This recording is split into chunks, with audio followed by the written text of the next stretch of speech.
Oh, hey, didn't see you there. You must be back for another episode of Shits and Giggles, a podcast for dads. Well, join us. Have a drink, put your feet up. I'm Matt Howes, and this is Shits and Giggles.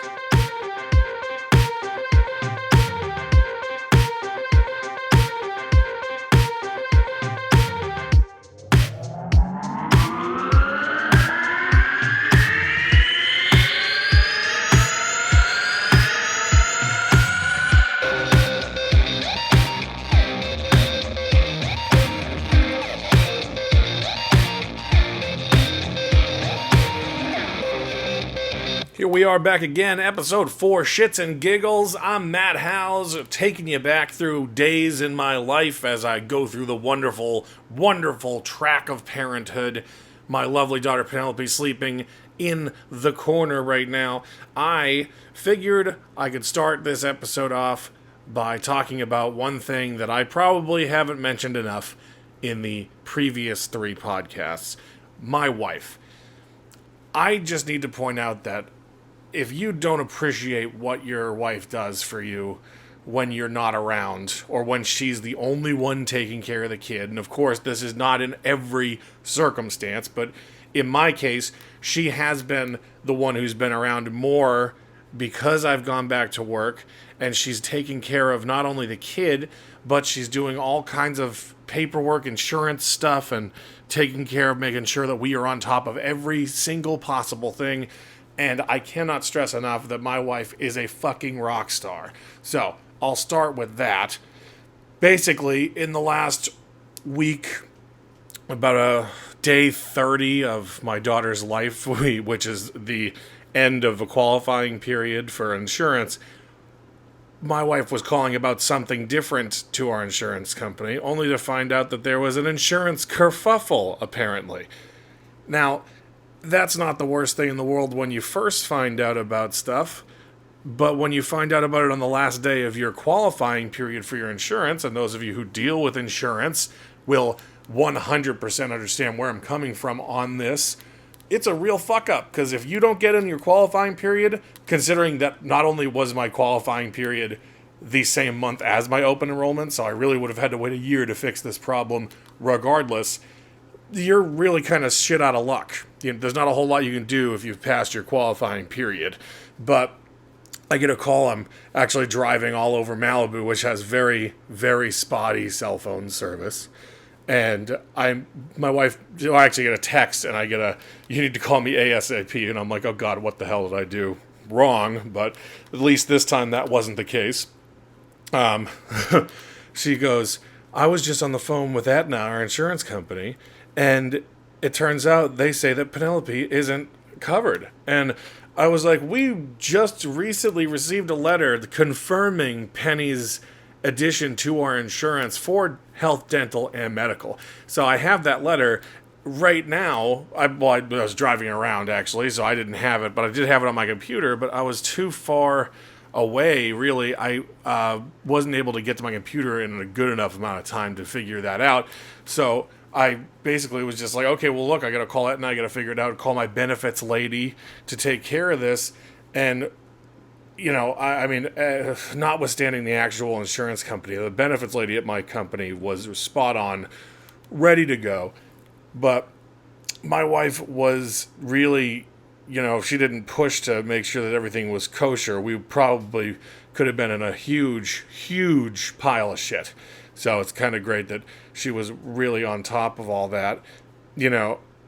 What basically happened was there was a miscommunication between Aetna and our company's insurance, which isn't our fault. I had to confirm with my benefits person, and they were just like, no, you're regardless, she's on it, you have your letter, so that's that. You don't have to worry about that. But I'm like, well, I do have to worry about not getting any coverage for my insurance. I'm not planning on paying for this hospital visit out of my own pocket. I'm not planning on paying for Penny's health insurance just, willy-nilly. Oh, sure, fuck it, I'll pay. Why not? Insurance isn't $90 for an aspirin or anything like that. Or, good God, I don't think we've gotten our full hospital bill yet, but I can't wait to see what the price tag's going to be on that.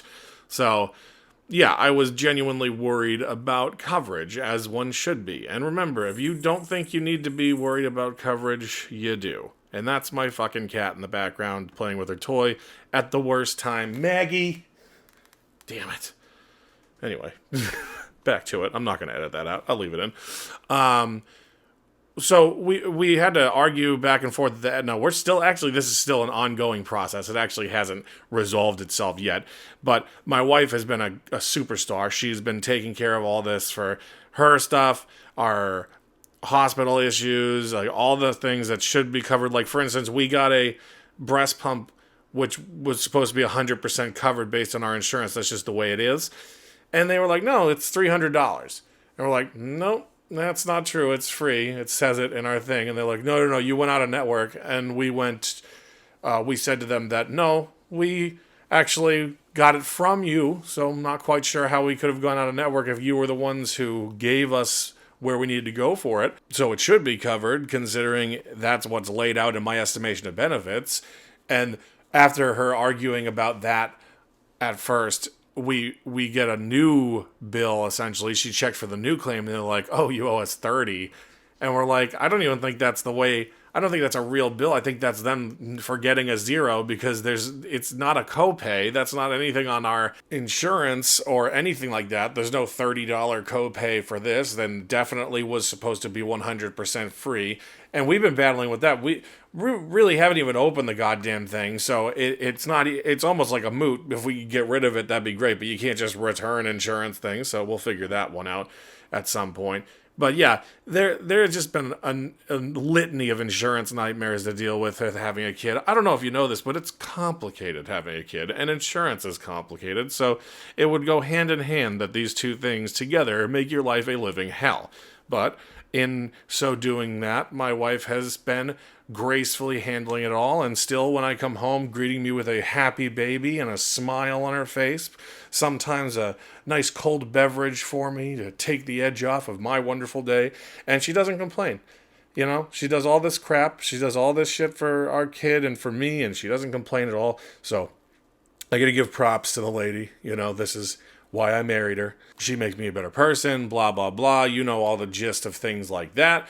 But guys, don't forget to appreciate if you do have someone at home taking care of all this stuff for you while you're at work. I understand it's equal. You're going to work, they're staying home, and it's not always going to be that way, especially with paid family leave, but always make sure that you realize that it's a lot.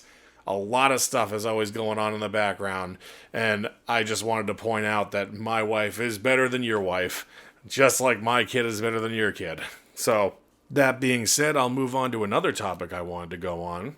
Not necessarily having to do with how great my wife is, but I've already gone into that, but kind of more of a social cue, you know, and I'll take it back to something a friend of mine. I used to be a smoker, and, you know, as a smoker, you can go and bum a cigarette from anyone on the street. It's just the smoker's law, you know, hey man, you gotta smoke, I can bum off you, blah, blah, blah. It's just the way it is. A friend of mine who didn't smoke had seen me walk up to many random people and ask for a cigarette. No one really bats an eye. Some people do. It is what it is. I don't smoke anymore, by the way. I quit over a year ago. Go me. But he said to me, you know, it's so weird that you just walk up to strangers and say, can I get one of your things that you paid a lot of money for? Especially they're like $12 or $14 a pack out here now. So, good Lord. But you know, people don't walk up to you randomly and ask, can I hold your baby? Well, not having a kid at the time, I agreed with them. Having a kid now, I realize that everyone on earth wants to hold your baby. And there's not a problem with that necessarily. You know, I have my family and my close friends. Go for it. But strangers apparently want to hold your baby just as much. It literally is like, oh my God, that's such a cute baby. Can I hold her? I'm like, fucking no, I don't know you. Why would I let you hold my child? This isn't like, all right, everybody go ahead, touch. First off, people are not vaccinating their kids, so, or themselves for that matter, if they've been able to help it. I don't want your random person filth on my child. And second of all, that's a delicate piece of equipment there, my baby. It's not something I can just send in a manufacturer's warranty and replace at the drop of a hat. And do not drop her like the drop of a hat. I don't know you. Why would I let you hold my child? It is a real thing. Everybody's is, and they're so nice. I mean, it sounds like I'm complaining about things that are jerky, but if you have kids, it's like, listen, I don't want random folks trying to hold my baby. I wouldn't want to, probably, if I didn't want to talk to you in the first place, which is probably the case, I certainly don't want you handling my child.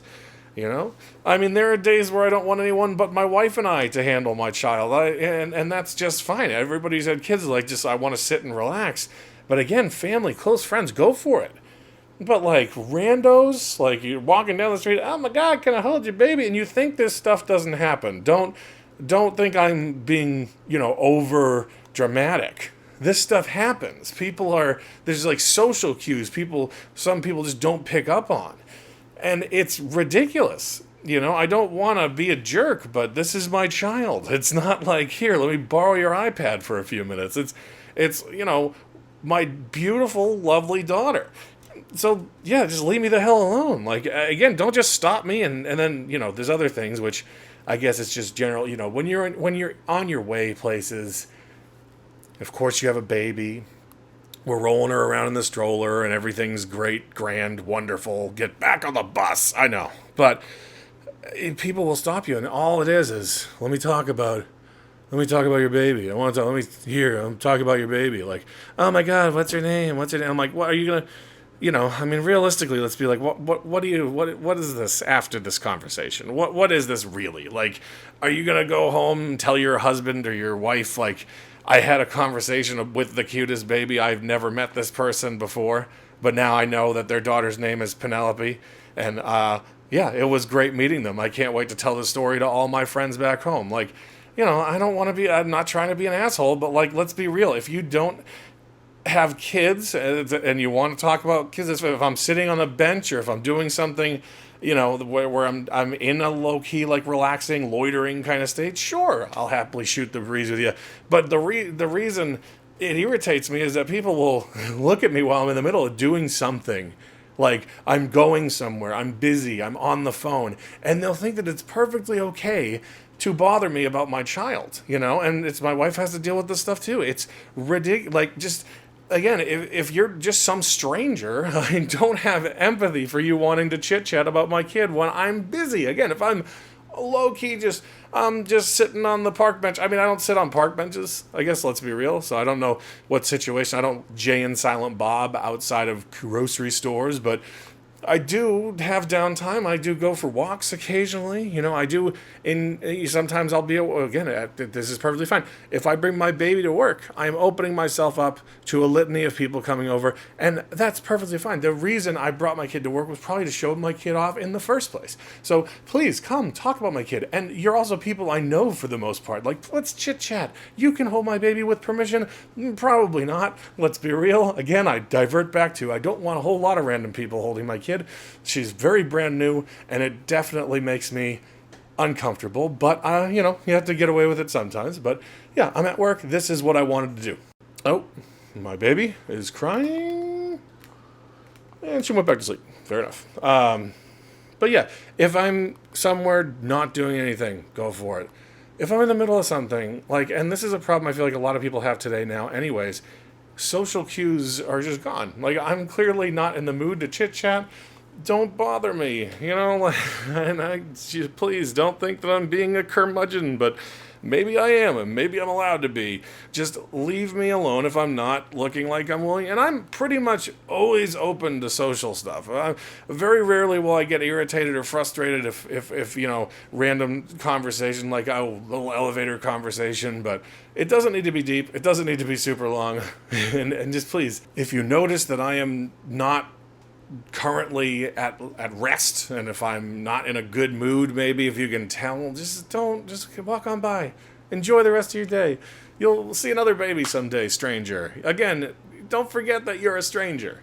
This is who I'm talking to. So that's the gist of that.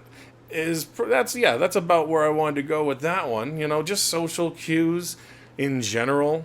Moving on, next topic, we can go on to a little bit about what we've been doing developmentally with my darling daughter, Penelope. She has been getting more tummy time, but she has also been sleeping a lot less. Particularly last night was very bad. She's doing this new thing where I'm not crying, I'm fussy, and it really is a lot because you want to do something about it. And I did look up a lot of things, and they were just like, listen, you want them to learn how to self-soothe. You know, if they're not crying, the cry is they're asking you for help. And I believe what they said was there's three things that are going to happen. There's fussiness, there's crying, and there's sleeping. So the end outcome of any of these things is she's either going to continue fussing and put herself to sleep, or she's going to fuss and make herself cry. And so I kind of been living under the, okay, let's try and ignore the fussing, but it's really hard sometimes, and it's very hard for my wife also, because we don't want to just be a blind ear to her. It's not suffering, it's just kind of her stretching out, like I said before, getting into her own skin. But yeah, last night it was, at one point, you know, I wanted to give my wife some time to sleep, so I just took her out into the living room at like 5, and, you know, through annoying bouts. She had like 2 bouts of hiccups today. It's just, god damn, man. There's so much that's just going on right now, and she's growing, you know? She's already outgrown a few of her clothes, and she's really just, you know, now she's making eye contact for sure. She's definitely enjoying, I'm talking to her, we're having nice conversations, her and I do like, sometimes when she gets fussy, I do like, did you know? And then I'll just make up a random fact, or I'll say a real one, but she does seem to calm down when you engage her. So engaging your kids really does help. Who knew talking to your kids can solve problems? Holy shit. If only someone had said this before. But honestly, she is kind of like starting to get this rapport. Like, I feel like we do, I'm like, oh, really? Oh, do tell me more. And they do tell you that around this time, this is when you should be having conversations with her. So she starts learning better ways to communicate. I guess something, I don't know, one of the apps, again, this is not my thing. I'm just doing things as they come by the seat of my pants, if you will. One of my recommendations, whether it be for fussiness or just odd behavior, honestly, this is how I'm handling it. Please don't listen to me if you don't want to, but please, if you can help it, don't play Dr. Google, because you're going to get lost in a sea of this is for sure what it is, or this is what it is, and it might not be anything if she's dealing with something. Like, if she's fussy, she's fussy. Like, I did look up fussy but not crying, and I got some good advice off of it, but it's hit or miss. And a lot of the stuff when it comes to how they should be eating and how they should be sleeping is, I know we can look up, there's so many friggin' apps out there and so many resources for this, but we have been trying to live in the what the doctor says goes. I live in that on my general life. I prefer it that way. I'm like, you will always find someone to agree or disagree with you on the internet, whether it be politics or health or what have you. But I do try to say, you know what, who cares if my doctor, the primary care that I picked, or my pediatrician or whoever, tells me to do it this way, I'm going to do it that way, because you will find someone to agree with anything you want. If you want to play musical diagnoses, you can go for it. Google's your place. WebMD. I have a headache. What is it? You're dying. That's usually the answer, and it's usually not the right one, though sometimes it is. So be on the lookout for actual symptoms of death. But I try to stay away from the websites that are trying to diagnose my kid. If she's not fussing, I don't worry so badly. I get concerned just because I don't think she's getting enough sleep, but I know she is sleeping. Like, for instance, she is sleeping right now. But it's just really hard not to play Dr. Google. But if you can help it, I think it'll make you a little more sane. It for sure has been hard, and I really never do that, but it definitely has been hard for me. This isn't my body. This is someone else, a new life that is in this earth. You know, my daughter is everything to me. She is the sun and the stars, not in a weird way like in Game of Thrones, but she is like my whole universe. And I want her to be perfectly happy and healthy, and they are. 99. Babies are resilient. They're God's perfect developmental machine. Like, I'm pretty sure, and most of my friends would attest to this, I fell down cement steps when I was a kid, I'm pretty sure, and I seem to grow up just fine, you know, and now I can trip over a rock, and I can hurt my ankle forever, and the doctor will just say, that's just it. And that's the principle as an adult you'll probably live with. Just get used to life this way. It's varying grades of changes. Luckily, currently my grade of change is get used to life with an adorable baby who's a little bit fussy at nighttime, so not the end of the world. But I digress. I have to wrap it up here right now. My wife is getting home with the groceries. I'm sure she's going to need a hand. She is a superstar, but I mean, no one can wrap bags around their hand and their arm the way that I do. You'd think that I'm trying to cut off circulation and cut that thing off, I'll tell you that. But I will leave you, as always, with my little words of wisdom. My kid is better than your kid, and vaccinate your fucking kids or keep them away from mine. I'm Matt Howes, and this has been Shits and Giggles, a podcast for dads.